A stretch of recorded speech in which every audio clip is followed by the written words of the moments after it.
ओम शांति। आज 15 नवंबर 2022 के बाबा के अनमोल मधुर महावाक्य सुनेंगे। आज की मुरली में बाबा कहे, बच्चे, तुम जब विकारों का दान करते हो फिर भी तुम्हें पुरुषार्थ तो जरूर करना पड़ता है। बाप की याद में रहकर स्वयं को पावन बनाने का पुरुषार्थ करना है। साथ ही बाबा की आज की मुरली धारणा युक्त है कि बाबा के दिल तख्त नशीन कौन बन सकता है। तो बाबा कहे, तुम्हें बाप समान दुख हरता सुख करता बनना है, सबको सुख देना है, कभी किसी को दुख नहीं देना है।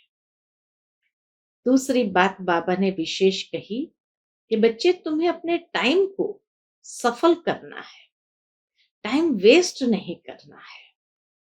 और तीसरी बात विशेष आज बाबा ने जो अंडरलाइन कराई कि सत्य बाप के साथ सत्य रहना है, कभी झूठ बोलना, भूल करके छिपाना, ये कभी नहीं करना है। सत्य बाप को सत्य सब बातें बता दो तो बाबा आगे के लिए सावधान करेंगे। तो सुनते हैं आज बाबा के मधुर महावाक्य। ओम शांति।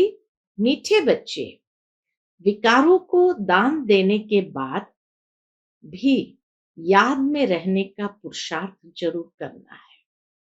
विकारों को दान देने के बाद भी याद में रहने का पुरुषार्थ जरूर करना है। क्यों? क्योंकि याद से ही आत्मा पावन बनेगी। आज की मुरली से प्रश्न है, तख्त नशीन बनने व रुद्र माला में पिरोने की विधि क्या है? उत्तर है, बाप समान दुख हरता सुख करता बनो। सभी पर ज्ञान जल के छींटे डाल शीतल बनाने की सेवा करो। किसी को भी दुख देने की बातें छोड़ दो। कोई भी विकर्म नहीं करो। अच्छे मैनर्स धारण करो। अपना टाइम बाप की याद में सफल करो तो बाप के दिल तख्त नशीन बन रुद्र माला में पिरो जाएंगे। अगर कोई अपना टाइम वेस्ट करता है तो मुफ्त अपना पद भ्रष्ट करता है। झूठ बोलना, भूल करके छिपाना, किसी के दिल को दुखाना, ये सब पाप है जिसकी 100 गुना सजा मिलेगी। तो कर्म की गुह्य गति भी बाबा ने समझाई है। आज की मुरली से पहले गीत बजा है, न वह हमसे जुदा होंगे, न उल्फत दिल से निकलेगी। ओम शांति। यह है गोपिकाओं के गीत। न वो हमसे जुदा होंगे, बाबा कहे ये गोपिकाओं के गीत है। कौन सी गोपिकाएं? यह है प्रजापिता ब्रह्मा मुख वंशावली। फिर इनको कहा जाता है गोपी वल्लभ, अर्थात बाप के गोप गोपियां। शिव बाबा है गोपी वल्लभ और हम सभी बाप के गोप गोपियां। बाकी वह सब कहानियां हैं। शास्त्रों के अंदर गोपी वल्लभ की सारी कहानियां हैं। यह तो समझने की बात है कि बरोबर जब तुम ईश्वर के बनते हो तो आसुरी विकारी संप्रदाय दुश्मन बनते हैं। हंस और बगुले इकट्ठे रह न सके। हंस थोड़े होते हैं, बगुले बहुत करोड़ों की अंदाज में है। तुमको गृहस्थ व्यवहार में रहते कमल फूल समान पवित्र रहना है। इसका गायन भी है। गृहस्थ व्यवहार में रहते पवित्र रहो। हाँ, विघ्न बहुत पड़ेंगे। इसी बात पर बाबा ये भी सावधान करते हैं कि विघ्न बहुत पड़ेंगे। आधा कल्प के पतित है, वह इतना जल्दी पावन नहीं बनते। विकार के लिए कितनी कशमकशी चलती है। अबलाओं पर अत्याचार होते हैं। तब तो द्रौपदी ने पुकारा है, द्रौपदी एक नहीं है, इस समय सब द्रौपदियां और दुशासन है, चीर उतारते हैं। यह है ही पतित विकारी दुनिया, और सतयुग को कहा जाता है वाइसलेस दुनिया। यह है विशस दुनिया, रावण राज्य। इस दुनिया में कितना दुख है। बाबा को भी ये फील होता है कि इस दुनिया में कितना दुख है। रोना पिटना लड़ाई झगड़ा क्या लगा पड़ा है। जब नई दुनिया में देवताएं राज्य करते थे तो पवित्रता सुख शांति थी, अशांति वाले कोई धर्म नहीं थे। अभी तो अशांति फैलाने वाले कितने धर्म है। तुम फिर सिद्ध कर बतलाते हो सबसे पुराना दुश्मन है रावण, जिसने भारत को कौड़ी जैसा पतित बनाया है। बाप बैठ कर्म अकर्म विकर्म की गति समझाते हैं। इस समय ही बाप आकर के कर्म अकर्म विकर्म की गति समझाते हैं।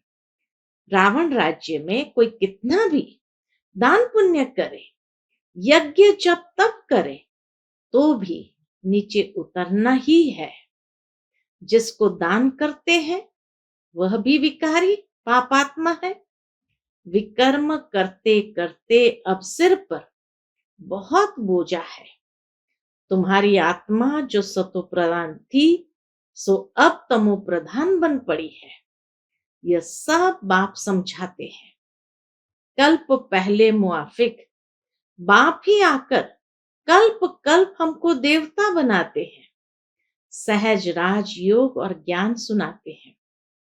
अपने को आत्म समझ बाप को याद करो। यह तो सहज है ना। सब कहते हैं हे भगवान आओ, हम पतितों को आकर पावन बनाओ, तो पतित पावन बाप ही ठहरा। तुम जानते हो बाप हमको पावन बनाने का पुरुषार्थ कराते हैं। भल कोई 5 विकार दान में दे देते हैं, परंतु फिर योग भी लगाना है। बाबा कहे बल कोई विकारों का दान दे देते हैं, परंतु फिर योग भी लगाना है। विकारों का दान तो दुनिया में भी कई सन्यासी लोग देते हैं, लेकिन बाबा कहे वह योग नहीं लगाते। जन्म जन्मांतर के जो सिर पर पाप है, जिससे तुम तमो प्रधान बने हो, वो योग के सिवाय कैसे भस्म होंगे। तुम 5 विकारों का दान करते हो कि हम कोई पाप नहीं करेंगे, ये अपने आप से दृढ़ संकल्प करते हो, परंतु जन्म जन्मांतर के जो पापों का हिसाब है वह कैसे चुकतू होगा। उसकी युक्ति है जहां तक जीना है बाप की याद में रहना है। इस याद से ही विकर्म विनाश होंगे। पतित आत्मा वहां जा नहीं सकती, परम धाम में जा नहीं सकती। हर एक को अपना अपना पाठ और अपना अपना मर्तबा मिला हुआ है। जैसे मनुष्य का मर्तबा वैसे आत्मा का भी मर्तबा है। जैसे मनुष्य का मर्तबा है, बाबा कहे वैसे आत्मा का भी मर्तबा है। सतो सेमी सतो रजो तमो। पहले पहले आत्मा स्वर्ग में आएगी। पहले नंबर में है लक्ष्मी नारायण, उनका सबसे बड़ा पार्ट है। ड्रामा में देवी देवता धर्म की आत्माएं सबसे अच्छा पार्ट बजाकर सबसे जास्ती सुख भोगती है। फिर सतो रजो तमो में आना है। फिर उसी आत्मा को धीरे धीरे सतो रजो तमो में आना है। खाद पड़ती जाती है। अब वह खाद निकले कैसे। सोने को अग्नि में डालने से खाद निकलती है। यह योग अग्नि है जिससे विकर्म विनाश होते हैं। ये कोई नहीं जानते कि योग अग्नि से विकर्म विनाश हो सकते हैं। बच्चे कहते हैं घड़ी घड़ी योग टूट पड़ता है, हम बाप को भूल जाते हैं। ये माया के विघ्न है। विघ्न न आए जल्दी योग लग जाए तो जल्दी विनाश हो जाए, परंतु ऐसा हो नहीं सकता। बाबा कहे ऐसा हो नहीं सकता। क्यों? टाइम लगता है। जब तक योग लगाते रहो, अंत में कर्मातीत अवस्था होगी, फिर दुनिया भी खत्म हो जाएंगी। तुम श्रीमत से रावण पर जीत पाते हो। हम बाबा कहे श्रीमत के आधार से ही रावण पर जीत पाते हैं। गीता, महाभारत, रामायण सब में भक्ति की सामग्री है। तुमने संगम पर जो कर्तव्य किया है, उसका यादगार ये मंदिर आदि बने हैं। यादगार बनना द्वापर से शुरू होता है। पहले परम पिता परमात्मा शिव का यादगार बनता है। द्वापर में सबसे पहले शिव बाबा का यादगार बनता है, जो आकर पतितों को पावन बनाते हैं। देवताओं की महिमा गाई जाती है। लक्ष्मी नारायण का बड़ा मंदिर है। उन्हों की इतनी पूजा क्यों होती है, यह किसको मालूम नहीं है। पूज्य से फिर पुजारी जरूर बनना पड़े। पूज्य है तो प्रारब्ध भोगते हैं। जैसे बड़े राजाओं के जीवन चरित्र गाते हैं, तो सतयुग के पहले नंबर के महाराजा महारानी लक्ष्मी नारायण की जरूर महिमा गाएंगे, परंतु वह कैसे बने यह नहीं जानते। जैसे ब्रह्मा और सरस्वती, इन दोनों को सिखलाने वाला कौन? शिव बाबा है। जैसे ब्रह्मा और सरस्वती, इन दोनों को सिखलाने वाला शिव है। उनका नाम शास्त्र से गुम कर अगड़म बगड़म कर दिया है। इन बातों को सेंसिबल बच्चे नंबरवार जानते हैं। ये ड्रामा चल रहा है। कल्प पहले भी तुम ऐसे बने थे जैसे अब बन रहे हो। ये झाड़ वृद्धि को पाता रहेगा, फल भी जरूर पकेगा। झाड़ को बढ़ने में टाइम लगता है। जब झाड़ तैयार हो जाएगा तो तुम देवी देवता बन जाएंगे, बाकी सबका विनाश हो जाएगा। तुम बच्चे अब पक रहे हो। बाबा कहे तुम बच्चे अभी पक रहे हो। कोई पूरा पकते, कोई कम, कोई को तूफान लगते हैं। कमाई में ग्रहचारी आती है। बाबा कहते हैं योग लगाते रहो ताकि तुम्हारे सब पाप दग्ध हो जाए। कितनी भारी कमाई है, इसलिए भारत का प्राचीन योग मशहूर है। परंतु उससे क्या होता है, यह किसको भी पता नहीं है। अब बाप समझाते हैं तुम्हारी आत्मा में खाद पड़ी हुई है।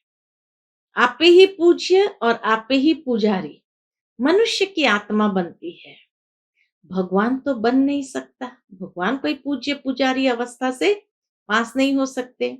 अगर वह भी पुजारी बने तो फिर पूज्य कौन बनावे? बनाने वाला तो कोई चाहिए ना। तो इसीलिए बाबा इस चक्र में नहीं आते हैं। हमको पूज्य बनाने वाला बाप है। हम पूज्य पावन देवता थे, फिर उतरते उतरते हम शूद्र बन गए। सतयुग के देवी देवताओं को कहेंगे ईश्वर की नई रचना। सतयुग के देवी देवताओं को कहेंगे ईश्वर की नई रचना। गाते हैं मनुष्य को देवता किए करत न लागी बार। बाप समझाते हैं अच्छी तरह पढ़ो। बाप टीचर गुरु का नाम होता है। ताकीद करना यानी पुरुषार्थ कराना।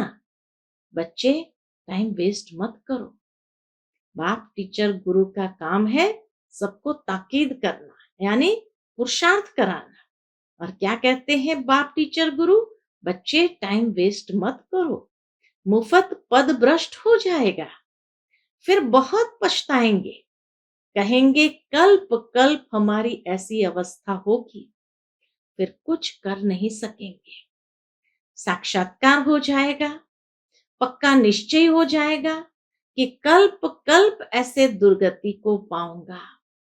बाप समझाते रहते हैं यह नतीजा निकलेगा। फिर क्या होगा? जब यह नतीजा निकलेगा कि कल्प कल्प ऐसे दुर्गति को पाऊंगा, तो बाबा कहे फिर बहुत रोना पड़ेगा। जैसे क्लास ट्रांसफर होती है, नंबरवार बैठते हैं, हम भी नई दुनिया में ट्रांसफर होते हैं। ब्राह्मणों की माला गाई हुई नहीं है, रुद्र माला ही पूजी जाती है।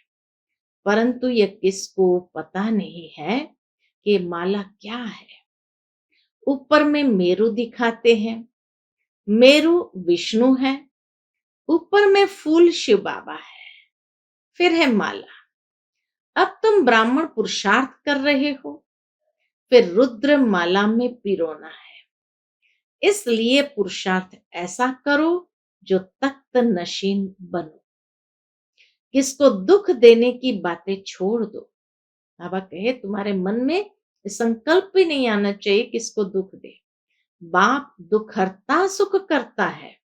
अगर बच्चे दुख देंगे तो कौन समझेंगे ये ईश्वर के बच्चे हैं। विकर्म करना अथवा जीवघात करना, झूठ पाप नहीं करना चाहिए। बाबा कहे विकर्म करना व जीवघात करना, झूठ बोलना, पाप करना, ये नहीं करना चाहिए। तो बाबा कहे फिर कौन समझेगा कि ईश्वर के बच्चे हैं। विकर्म करना अथवा जीवघात करना, झूठ पाप नहीं करना चाहिए। हार खाते हैं तो क्षमा मांगनी पड़े। भक्ति में भी कुछ हो जाता है तो तोबा तोबा करते हैं। ये ज्ञान मार्ग है, इसमें किसकी दिल कभी नहीं दुखानी है। कितना प्यार से बाबा एक एक बात छोटी से छोटी भी समझाते हैं कि इसमें किसके दिल कभी नहीं दुखानी है।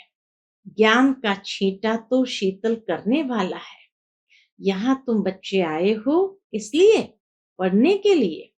पढ़ाई में मैनर्स अच्छे रखने होते हैं। यह भी पढ़ाई है, निराकार बाप पढ़ाते हैं। वह तुम्हारे अंदर की सब बातें जानते हैं। शिव बाबा तो हर एक के अंदर की बातें सब जानते हैं। एक सेंटर से समाचार आया था, एक बच्चे ने भूल की तो धर्मराज ने सटका लगाया। ऐसे उसको फील हुआ, एक बच्चे ने भूल की तो जब वो योग में बैठे तो उनको महसूस हुआ जैसे धर्मराज उसको कोड़े से मार रहे हैं, सटका लगाया। इस बाबा को मालूम ही नहीं था। ऐसे बहुत है, ब्रह्मा बाबा को तो मालूम ही नहीं था, लेकिन उस आत्मा ने आकर के फिर बाबा के सामने बहुत रोया। तो ऐसे बहुत है जो विकारों में जाते हैं, फिर सच नहीं बताते, अपने को बचाने के लिए भूल छिपाते हैं। परंतु शिव बाबा से तो छिप नहीं सकते। तुमको पढ़ाने वाला शिव बाबा है, उनको भी भूल जाते हैं। यह तो कमबख्ती कहेंगे। यहाँ किसका भी झूठ व सच छिप नहीं सकता। बाबा कहे ये तो कमबख्ती कहेंगे, अपना भाग्य जो है कम करने वाली बात है। यहाँ किसका भी झूठ व सच छिप नहीं सकता। यह बाबा कहते हैं मैं अंतर्यामी नहीं हूं। ब्रह्मा बाबा कहते हैं मैं अंतर्यामी नहीं हूं। शिव बाबा अंतर्यामी है। बाप खुद कहते हैं मैं निराकार सब जानता हूं। यह तो साकार में है, मैं पुनर्जन्म रहित, यह जन्म मरण में आने वाला। तब तो इनको कहते हैं तुम अपने जन्मों को नहीं जानते हो, हम तुमको सुनाते हैं। जो भी सूर्यवंशी घराने के हैं उन सबको सुनाता हूं। बहुत बच्चे छिपाते हैं, बाबा के आगे आते ही नहीं है। बाबा ने कहा इनसे मत छिपाओ। ब्रह्मा बाबा भी कहते हैं शिव बाबा से मत छिपाओ, इनको सब कुछ सुनाओ तो माफ हो जाएगा। फिर भी मेरा बच्चा है, मैं तो सब कुछ जानता हूं। शिव बाबा तो सब कुछ जानता है, इनको कैसे पता पड़े इसलिए सब इनको सुनाओ, ब्रह्मा बाबा के थ्रू शिव बाबा को सुनाओ। आगे जन्म जन्मांतर का हिसाब तो मेरे पास जमा है, बाकी इस जन्म का जो है वह इनको सुनाओ तो मैं भी सुनूंगा। बाकी घर बैठे समझेंगे शिव बाबा तो सब कुछ जानते हैं, नहीं, सुनाना तो पड़ेगा। वह तो भक्ति मार्ग में करते आए हो, अब तो मैं सन्मुख आया हूं तो बताना पड़े, तब फिर सावधानी भी मिलेगी। बाप तो समझाएंगे, काला मुंह नहीं करना, नहीं तो बहुत सजा खाएंगे। पिछाड़ी का समय बहुत नाजुक होता है, बहुत सजाएं मिलती है। मिसाल भी तुम देखते सुनते रहते हो। पाप कभी भी सर्जन से छिपाओ मत, माफ वह करेंगे यह नहीं। शिव बाबा ही सबको माफ करेंगे, बाकी ब्रह्मा बाबा नहीं। इस समय पाप करने से 100 गुना हो जाएगा। फालतू झूठ भी मत बोलो। और भी बाबा कहे इस समय पाप करने से 100 गुना हो जाएगा, और फालतू झूठ भी मत बोलो। बाबा सब बच्चों को वार्निंग देते हैं, सावधानी देते हैं। कितनी बड़ी बेहद की पाठशाला है। तुम गुप्त वेश में बहुत काम कर सकते हो। समझाएंगे तो दिल में जरूर लगेगा कि बरोबर यह भी गवर्नमेंट है। यह ज्ञान गुप्त है। बीज झाड़ और सृष्टि चक्र को जानना है। यह 4 युगों का चक्र है। उन्होंने फिर चरखा रख दिया है। उन्होंने फिर चरखा रख दिया है। तुम हो बीके पांडव सेना, व कोट ऑफ आर्म्स ले जाना चाहिए। बाबा कहे तुम हो बीके पांडव सेना और वह कोट ऑफ आर्म्स ले जाना चाहिए। चरखा चलाने से सत्यम वे जयते होगी क्या? पूछते हैं बाबा। चरखा चलाने से सत्यमेव जयते होगी क्या? यह तो सृष्टि चक्र की बात है, तुमको डरना नहीं चाहिए। गुप्त वेश में तुम कहां भी जा सकते हो। बहुरूपी के बच्चे बहुरूपी होने चाहिए, परंतु बच्चों की बुद्धि में आता नहीं। थोड़ी ही सर्विस में खुश हो जाते हैं, दिमाग एकदम आसमान में चढ़ जाता है। अजुन तो बहुत काम करना है। बाबा क्या कहते हैं, अभी तो बहुत काम करना है, किस्म किस्म से पुरुषार्थ करना है। बाबा अनेक पॉइंट्स देते हैं। यह ज्ञान यज्ञ तो चलना ही है। हर एक पंथ वाले को बुलाते रहो, राजाओं को भी बुला सकते हो, कॉन्फ्रेंस भी कर सकते हो। जैसा आदमी वैसा वैसा कार्ड छपाना पड़े। आकर समझो यह सृष्टि का चक्र कैसे फिरता है।